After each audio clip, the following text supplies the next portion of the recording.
is I'm from Difference in Skill, and this is episode 5 of Cards on Dots.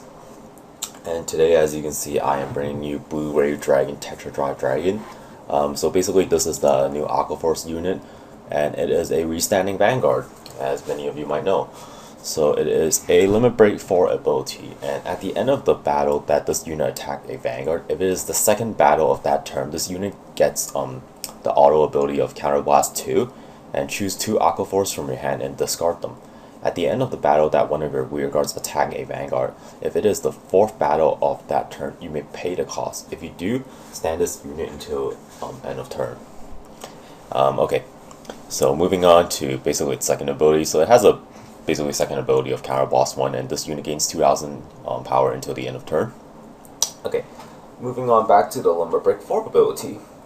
So for those of you guys that didn't really understand how this effect works, so basically this has to be this card has to be the second attack. So your Vanguard has to go second, and then it can gain the ability of and this unit will get the ability of Counterblast 2, and when your rearguard hits the 4th attack or higher, you can then Counterblast 2, discard 2 Aquaforce from your hand, and then stand as Vanguard. Okay, now this card is very tricky. It needs a lot of setup on the field. Not especially hard for Aquaforce, but in this particular format with Link Joker being very top tier at the moment, or being very powerful and probably has a lot of popularity and influence on tournament and amount of people playing, this card is not as power. It just doesn't stand a high of a chance in the meta. Especially because having your rearguard hit the 4th attack with if we're talking about Link Joker in general, you would only have 2 rolls to really work with, and by using only 2 rolls to hit the 4th attack on your rearguard, it is a very hard thing to do in general. Like, the best I can think of is having a Benedict and the new Benedict, and having a Basil or the level 3 version of Basil, and then you would still basically have to hit a stand trigger at some point to really let me think for 1 second. Can you? Yeah, you would basically have to hit a stand trigger in order to get to the 4th attack with that kind of setup, if we're just talking about 2 rolls. Now the second part that I really want to mention, besides this card having a really hard time getting to a 4th attack, if we're talking about in this particular meta, it can be really hard because you would basically have to wait for your chance to have all 3 of your rolls back to get to the 4th attack and use this ability. Okay, enough of that, because I think I get the idea of how difficult it is across. The second part is that this it's a different cost system, like compared to the erratic, Descendant, and also Raging Form, because Descendant is basically pay 1, ditch 3. Raging Form is basically this retire 3 and also ride 1. But it gains power, which is why it's a very hand intensive cost, versus maybe Narukami in this one. This is a lower cost restanding Vanguard. It is only Counterblast 2, and you need to discard only 2 cards from your hand.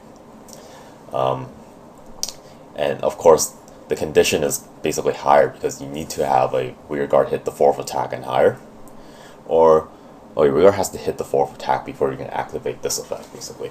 Of course, you get your Twin Drive, which is very, very good, or in fact, in this format, it's a standard now. Like, if you're restanding Vanguard, you basically have to have Twin Drive, or else it doesn't really compare to the rest of the restanding Vanguards.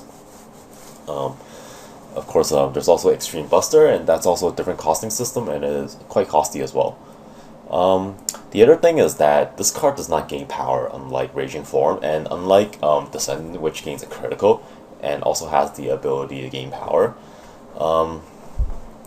It's really it's really disappointing in the sense. Like, I was kind of disappointed by this effect because just first of all, the condition is hard, and in this meta, it's not gonna be particularly easy to actually pull this effect off. And of course, at the same time, you just don't have enough of a fight. Like, you don't get enough effects and power to actually really like make a good difference in my opinion. Of course, the thing that is, if you do a break ride, this card becomes very powerful because if you do the new break ride, which I don't really know the name, it puts the ability, it forces the opponent to basically ditch an extra card every turn, and in that sense is that if you play a different combination or a lot of different combinations into this card, then this card can be very powerful. And of course, the counter boss one gain 2000 ability is quite useful, and it does help this unit hit 21 with some minimal setup.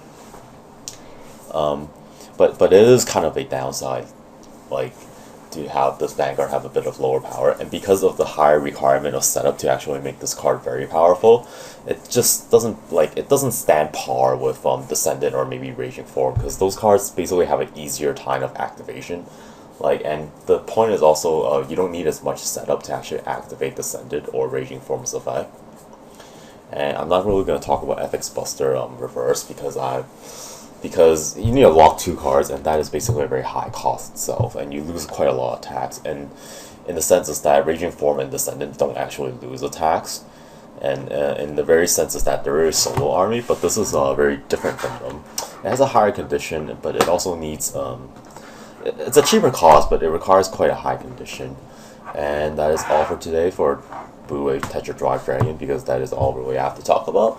And I will come back in episode 6 of Cards on Dots.